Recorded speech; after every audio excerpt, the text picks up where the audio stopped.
عماد شامی، سلطان ایوبی نے عماد سے کہا، فوجی آرام گاہ میں چلے جاؤ، نہاؤ دھو، آج کے دن اور آج کی رات آرام کرو، کل واپس اپنے جیش میں چلے جانا۔ میں دشمن کے 2 گھوڑے بھی لایا ہوں، عماد نے کہا، ان کی تلواریں بھی ہیں، گھوڑے استبل میں اور تلواریں اسلحہ آنے میں دے دو۔ سلطان ایوبی نے کہا اور ذرا سوچ کر کہا، اگر ان گھوڑوں میں کوئی تمہارے گھوڑے سے بہتر ہو تو بدل لو، باہر کے محاذ پر گھوڑوں کی کیا حالت ہے؟ کوئی پریشانی نہیں، عماد نے بتایا، اپنا ایک گھوڑا ضائع ہوتا ہے تو ہمیں صلیبیوں کے 2 گھوڑے مل جاتے ہیں۔ عماد سلام کر کے باہر نکل گیا۔ اس نے امانت صحیح جگہ پہنچا دی تھی۔ ادھر سے تو وہ فارغ ہو گیا، لیکن اس کے دل پر بوجھ تھا۔ یہ جذبات کا بوجھ تھا، یہ بچپن کی یادوں کا بوجھ تھا، اور یہ اس کے باپ کی محبت کا بوجھ تھا جو کیمپ میں پڑا تھا۔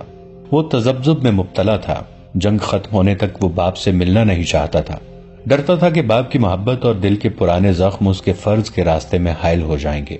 وہ اپنے گھوڑے کے پیچھے 2 گھوڑے باندھے استبل کی طرف جا رہا تھا۔ اسے ماحول کا کوئی ہوش نہیں تھا۔ گھوڑا اسے ایک گھاٹی پر لے گیا۔ اس نے سامنے دیکھا، شوبک کا قصبہ اسے نظر آ رہا تھا۔ وہ رک گیا اور اس قصبے کو دیکھنے لگا جہاں وہ پیدا ہوا تھا اور جہاں سے جلا وطن ہوا تھا۔ اس پر جذبات نے رقت طاری کر دی تھی۔ راستے سے ہٹ کر رکو سوار، اسے کسی کی آواز نے چونکا دیا۔ اس نے گھوم کر دیکھا، پیچھے ایک گھڑ سوار دستہ آ رہا تھا۔ اس نے گھوڑے ایک طرف کر لیے۔ جب دستے کا اگلا سوار اس کے قریب سے گزرا تو عماد سے پوچھا، باہر سے آئے ہو؟ وہاں کی کیا خبر ہے؟ اللہ کا کرم ہے دوستو، اس نے جواب دیا، دشمن ختم ہو رہا ہے، شوبک کو کوئی خطرہ نہیں۔ دستہ آگے چلا گیا تو عماد دائیں طرف چل پڑا۔ میں نے آپ سے کچھ بھی نہیں چھپایا، ایونا سلطان ایوبی اور علی بن سفیان کے سامنے بیٹھی کہہ رہی تھی۔ وہ بتا چکی تھی کہ وہ جاسوس ہے۔ اس نے یہ بھی بتایا تھا کہ وہ قاہرہ میں 1 مہینہ رہ چکی ہے۔ اس نے وہاں کے چند ایک سرکردہ مسلمانوں کے نام بھی بتائے تھے جو سلطان ایوبی کے خلاف سرگرم تھے، اور اس نے یہ بھی بتایا تھا کہ صلیبیوں کی طرف سے سوڈانیوں کو بہت مدد مل رہی ہے اور صلیبی فوج کے تجربہ کار کمانڈو سوڈانیوں کو شبخون مارنے کی ٹریننگ دے رہے ہیں۔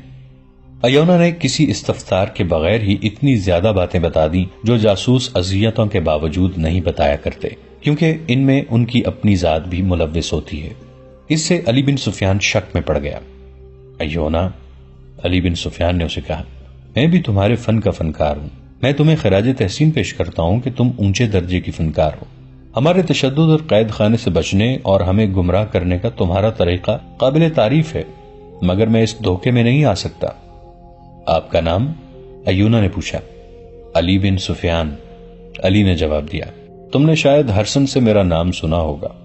ایونا اٹھی اور آہستہ آہستہ علی بن سفیان کے قریب جا کر 2 زانو بیٹھ گئی۔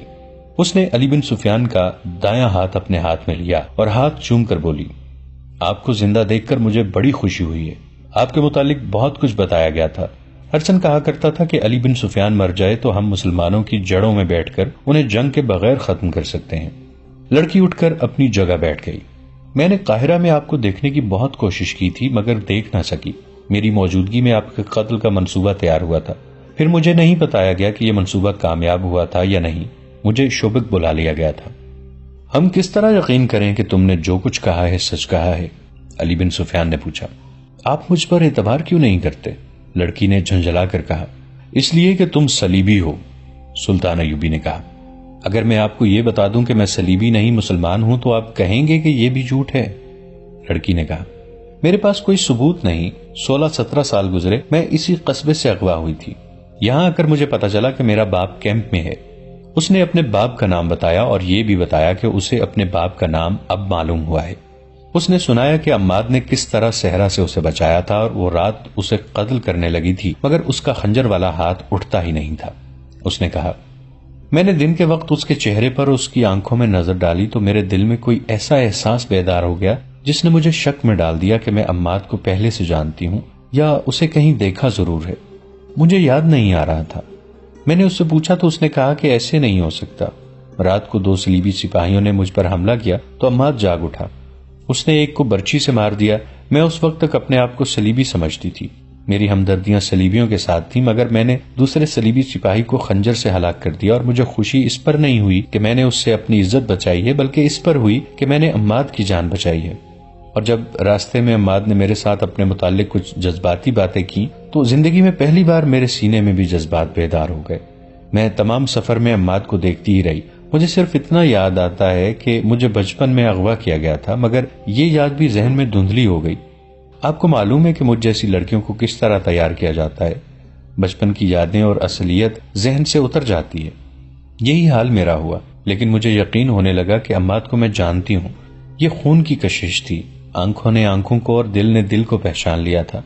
شاید عماد نے بھی یہی کچھ محسوس کیا، اور شاید اسی احساس کا اثر تھا کہ اس نے مجھ جیسی دلکش لڑکی کو اس طرح نظر انداز کیے رکھا جیسے میں اس کے ساتھ تھی ہی نہیں۔ اس نے مجھے گہری نظروں سے بہت دفعہ دیکھا ضرور تھا۔ ایونا نے تفصیل سے سنایا کہ شوبک میں داخل ہو کر عمار ایک مکان کے آگے رک گیا اور ہم دونوں اندر چلے گئے۔ اس نے کہا، یہ گھر اندر سے دیکھ کر میری یادیں بیدار ہونے لگیں۔ مجھے ذہن پر دباؤ ڈالنے کی ضرورت محسوس نہیں ہوئی۔ ذہن اپنے آپ ہی مجھے اس گھر میں گھمانے پھرانے لگا۔ میں نے ایک کواڑ کی الٹی طرف دیکھا، وہاں مجھے خنجر کی نوک سے کھدی ہوئی لکیریں نظر آئیں۔ یہ میں نے بچپن میں بڑے بھائی کے خنجر سے کھودی تھی۔ میرا ذہن مجھے ایک اور کواڑ کے پیچھے لے گیا، وہاں بھی ایسی ہی لکیریں تھیں۔ پھر میں نے عماد کو اور زیادہ غور سے دیکھا۔ داڑھی کے باوجود اس کی 16-17 سال پرانی صورت یاد آ گئی۔ میں نے اپنے آپ کو بڑی مشکل سے قابو میں رکھا۔ میں نے عماد کو بتایا نہیں کہ میں اس کی بہن ہوں۔ وہ اتنا پاک فطرت انسان اور میں اتنی ناپاک لڑکی، وہ اتنا غیرت مند اور میں اتنی بے غیرت۔ اگر میں اسے آج بتا دیتی تو معلوم نہیں وہ کیا کر گزرتا۔ اس دوران علی بن سفیان نے کئی بار سلطان ایوبی کی طرف دیکھا۔ وہ لڑکی کو ابھی تک شک کی نگاہوں سے دیکھ رہے تھے، لیکن لڑکی کی جذباتی کیفیت، اس کے آنسو اور بعض الفاظ کے ساتھ اس کی سسکیاں دونوں پر ایسا اثر کر رہی تھیں جیسے لڑکی کی باتیں سچ ہیں۔ لڑکی نے آخر انہیں اس پر قائل کر لیا کہ اس کے متعلق وہ چھان بین کریں۔ اس نے کہا، آپ مجھ پر اعتبار کریں نہ کریں، مجھے قید خانے میں ڈال دیں، جو سلوک کرنا چاہتے ہیں کریں، مجھے اور کچھ نہیں چاہیے۔ میں اب زندہ نہیں رہنا چاہتی۔ اگر آپ اجازت دیں تو میں اپنے گناہوں کی بخشش کے لیے کچھ کر کے مرنا چاہتی ہوں۔ کیا کر سکتی ہو؟ سلطان ایوبی نے پوچھا۔ اگر آپ مجھے کرک تک پہنچا دیں تو میں سلیب کے 3-4 بادشاہوں اور اپنے محکمے کے سربراہ ہرسن کو قتل کر سکتی ہوں۔ ہم تمہیں کرک تک پہنچا سکتے ہیں، سلطان ایوبی نے کہا، لیکن اس کام سے نہیں کہ تم کسی کو قتل کرو۔ میں تاریخ میں اپنے متعلق یہ تہمت چھوڑ کر نہیں مرنا چاہتا کہ صلاح الدین ایوبی نے اپنے دشمنوں کو ایک عورت کے ہاتھوں مروایا تھا اور شوبک میں فوج لے کر بیٹھا رہا۔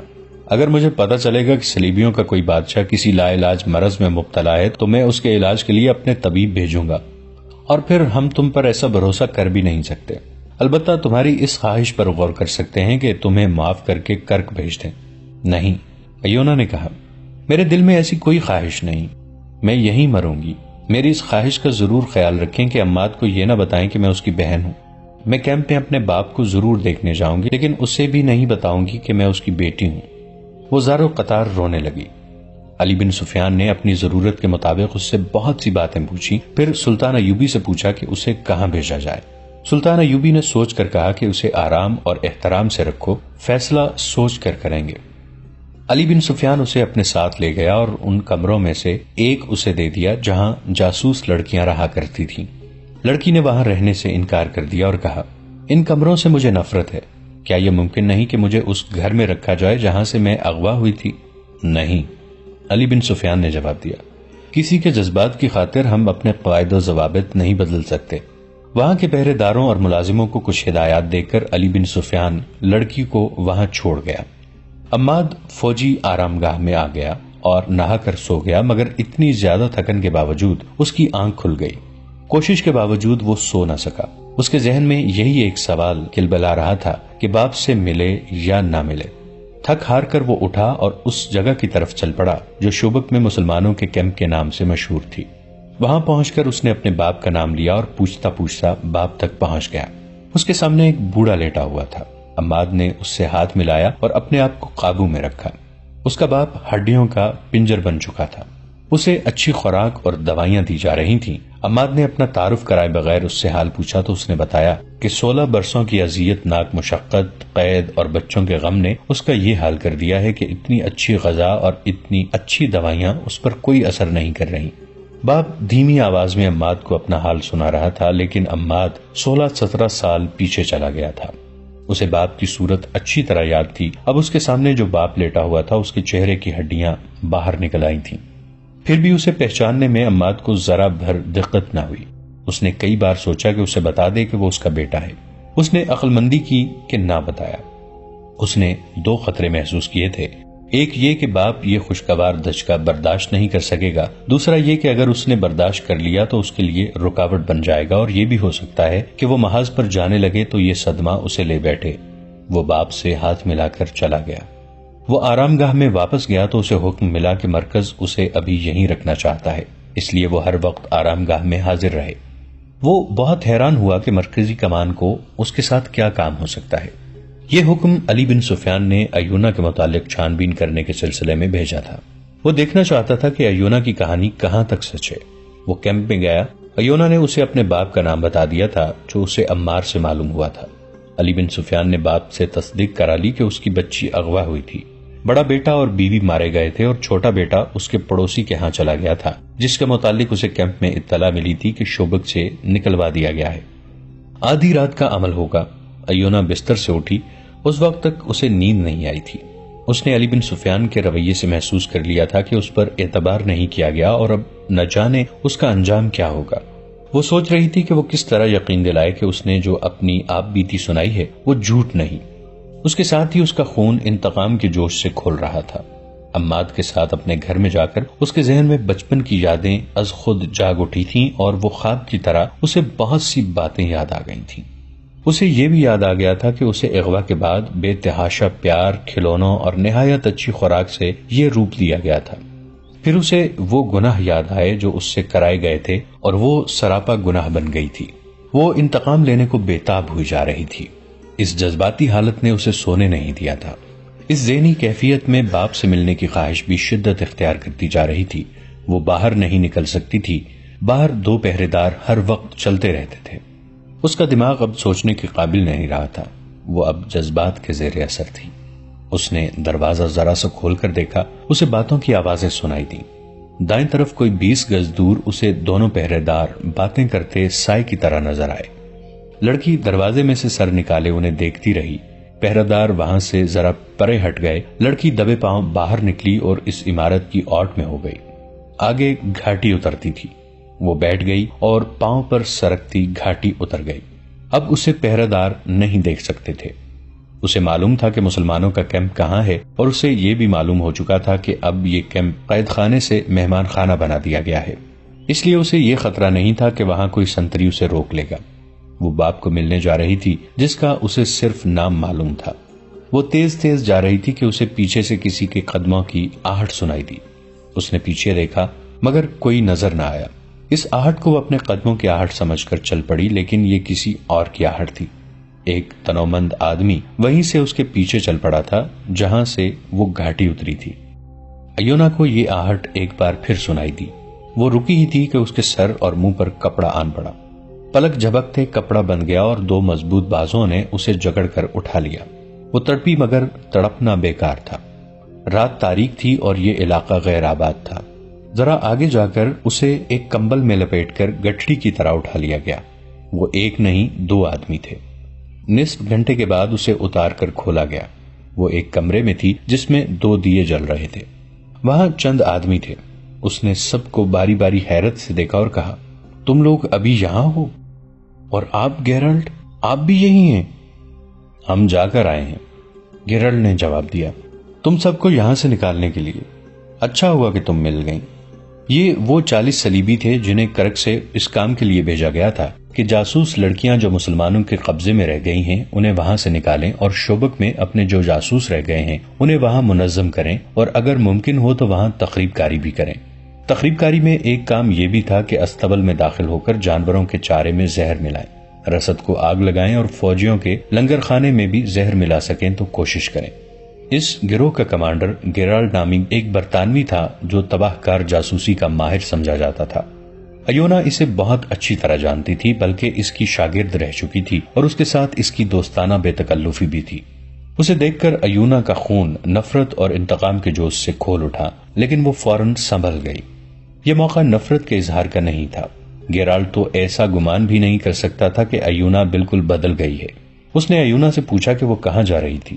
ایونا نے کہا کہ اسے فرار کا موقع مل گیا تھا، اس لیے وہ فرار ہو رہی تھی۔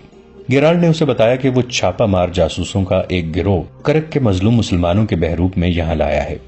ان دنوں شوبک کے حالات ایسے تھے کہ یہ گروہ آسانی سے ایک ہی گروہ کی صورت میں شہر میں آ گیا تھا۔ جنگ کی وجہ سے لوگ آ جا رہے تھے، ارد گرد کے دیہات کے مسلمان بھی شہر میں آ رہے تھے۔ اسی دھوکے میں یہ گروہ بھی آ گیا۔ شہر میں پہلے سے جاسوس موجود تھے، انہوں نے پورے گروہ کو پس پردہ کر لیا۔ گیرالڈ نے ایونا کو بتایا کہ وہ 2 راتوں سے اس مکان کو دیکھ رہا ہے جس میں لڑکیاں ہیں۔ اس جگہ سے وہ اچھی طرح واقف تھا، یہ انہی کی بنائی ہوئی تھی۔ رات کو وہ دیکھنے جاتا کہ پہرے داروں کی حرکات اور معمول کیا ہے۔ یہ بڑا اچھا اتفاق تھا کہ اسے ایونا مل گئی۔ ایونا نے اسے بتایا کہ لڑکیوں کو نکالنا اتنا آسان نہیں، تاہم نکالا جا سکتا ہے۔ رات کو ہی اسکیم تیار ہوئی۔ ایونا نے گیرالڈ کو بتایا کہ لڑکیاں کھلے کمروں میں ہیں جو قید خانہ نہیں، پہرے دار صرف 2 ہیں۔ اس قسم کی اور بھی بہت سی تفصیلات تھیں جو ایونا نے انہیں بتائی۔ یہ بھی طے ہو گیا تھا کہ لڑکیوں کو نکالنے کے لیے کتنے آدمی جائیں گے اور باقی آدمی کون سے مکان میں جمع ہوں گے۔ اس اسکیم کے بعد ایونا نے یہ تجویز پیش کی کہ اسے واپس چلے جانا چاہیے کیونکہ اس کی گمشدگی سے لڑکیوں پر پہرا سخت کر دیا جائے گا، جس سے یہ مہم ناممکن ہو جائے گی۔ گیرالڈ نے ایونا کی یہ تجویز پسند کی اور اسے اپنے ساتھ لے جا کر اس کی رہائش گاہ کے قریب چھوڑ دیا۔ ایونا کو باہر سے آتے دیکھ کر پہرہ داروں نے اس سے باز پرس کی۔ اس نے یہ کہہ کر ٹال دیا کہ وہ دور نہیں گئی تھی۔ پہرہ دار اس لیے چپ ہو گئے کہ یہ ان کی لاپرواہی تھی کہ لڑکی نکل گئی تھی۔ دوسرے دن علی بن سفیان کسی اور کام میں مصروف تھا۔ ایونا نے پہرے داروں سے کہا کہ وہ اسے علی بن سفیان کے پاس لے چلیں۔ انہوں نے یہ کہہ کر انکار کر دیا کہ یہاں اس کے بلانے پر کوئی نہیں آئے گا، بلکہ اس کی جب ضرورت ہوگی تو اسے بلایا جائے گا۔ ایونا نے بڑی مشکل سے پہرے داروں کو قائل کیا کہ وہ کسی اور کو بتائے بغیر مرکزی کمان کے کسی فرد تک یہ پیغام پہنچا دے کہ نہایت اہم اور نازک بات کرنی ہے۔ اس نے پہرے داروں سے کہا کہ اگر انہوں نے اس کا پیغام نہ پہنچایا تو اتنا زیادہ نقصان ہوگا کہ پہرے دار اس کوتاہی کی سزا سے بچ نہیں سکیں گے۔